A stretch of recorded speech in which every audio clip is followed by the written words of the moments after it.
You are standing on St. Peter's Square, the scene of many protests and riots. The streets of the town were said to have been regularly filled with the noise of jeering crowds, the whine of musket balls, and the smashing of glass. Therefore, by the early 19th century, the people of Nottingham had a well-earned reputation of being a combustible and dangerous mob. And although regularly forgotten or ignored, women always were a crucial part of these struggles, involved both in fighting and organising. One of the most spectacular events in Nottingham's turbulent history was the destruction of its castle. Nearly all books written on Nottingham mention this, typically labelling the rioters hooligans or a crowd of goose-fair rowdies. Their identity is hardly ever discussed, and their motives reduced to having vented anger after the second Reform Bill was rejected by the House of Lords. This vagueness surrounding the rioters is why our research and also this walk are based on two questions. Who were those misguided rascals, and why did they burn down the castle?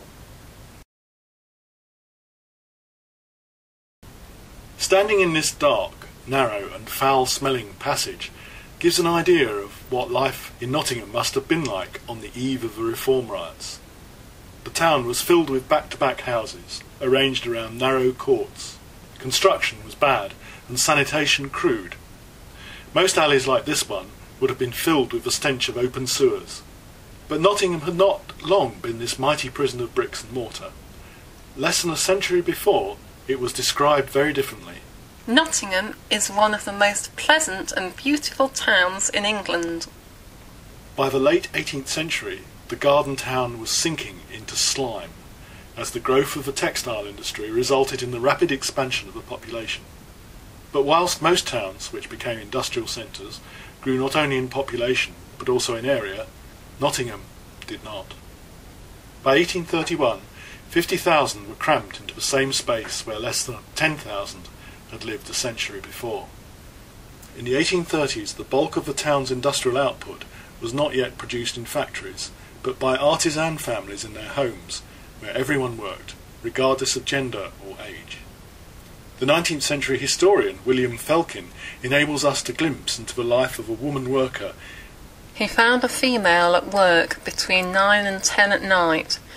Her age she stated to be 53. She had the appearance of being 70. There were bones, sinews and skin, but no appearance of flesh. She had been the mother of 15 children. The house was ill-drained, damp and unhealthy, as were all around it. Average earnings were falling, whilst prices were rising. Artisans were forced to work longer and longer hours to be able to afford survival, and women workers were under even more pressure, as there was a vast gender gap in the rates of pay. Desolate housing, almost constant malnutrition, and working on the cramping frames resulted in the majority of workers undergoing rapid physical deterioration from an early age. At only 22, life expectancy in Nottingham was 7 years less than national average. In the worst areas of the town it was as low as 14. In parts of St Anne's it touched 11 years, the lowest rate recorded in the British Empire. The artisan families lived a life of grinding, stupefying toil, and their misery ran like a dirty thread through Nottingham's industrial life. By the 1830s, parliamentary reform had been for decades on the agenda of reformists and radicals in all classes. The term could mean very different things, although virtually all male campaigners shared a determination to exclude women from the franchise. Eventually, a weak government brought forth a very moderate reform bill, proposing a minor extension of the franchise.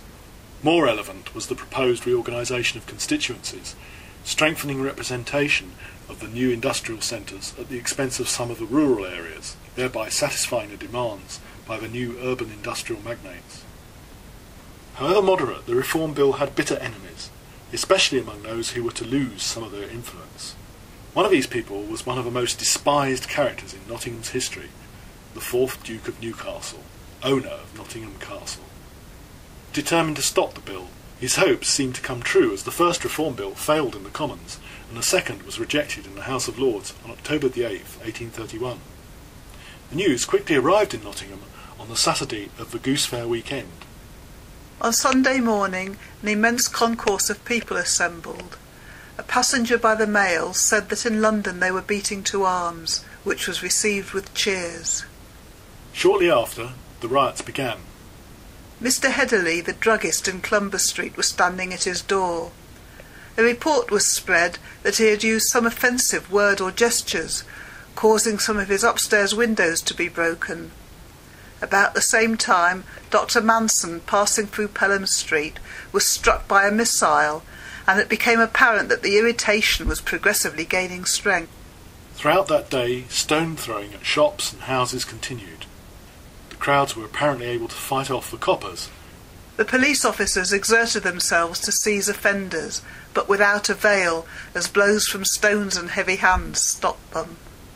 It was not until the evening that soldiers turned up. They were commanded by Joseph Thackwell. We dispersed the crowds in various parts of the town and in the marketplace.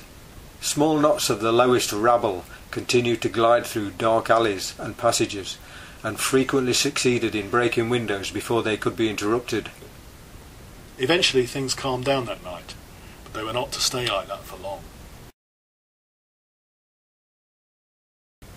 Events on Monday began with a public meeting called by town officials. The Mercury provides us with an interesting description of a part of that crowd. An organised gang that were ripe for every mischief. This gang consisted of all the low and bad characters in the neighbourhood, the pickpockets and the vile and worthless of every description. This sounds very familiar and allows more conclusions about those describing than those described. Researching who the rioters really were, we found fragmentary evidence.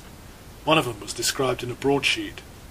John Armstrong, aged 26, born at Pleasley near Mansfield. His parents reside in Nottingham. His father is a framework knitter and brought up this son to the same trade. He is a single man but was engaged to a young woman. The majority of the alleged rioters were in employment and worked, like Armstrong, in low-paid occupations. Although not being pickpockets, these working-class people would not have been counted among the respectable citizens. Few, if any of them, would have been eligible to vote, neither before nor after the so-called Great Reform Act, least of all the rioting women. This gives us an idea who those people were who, after the meeting had ended, attacked several houses and shops in town and badly damaged a corn mill on the forests. The Riot Act was read in many places, but the 75 men and horses under Thackwell's command were overstrained and could not control the rioters on that day. In the late afternoon the rioters went an extra mile for a very tempting target. The mob in a strong body tore down the iron palisading with which they were speedily armed. They then proceeded towards Colwick Hall, the seat of John Musters. Musters was a magistrate, described as an arch Tory, who waged a vendetta equally against radicals and poachers. They got into the house, destroying everything they possibly could in the rooms they went into. The mob set fire to the house in the different rooms. The smoke was very great. The mob left about 6 shouting, "Hurrah!" John Hicklin provides us with a version of what happened after that crowd returned into town. They were uttering yells of frantic glee, expressing the destructive intentions with which these misguided men had assembled. A cry, "To the castle!" soon announced the next object of attack.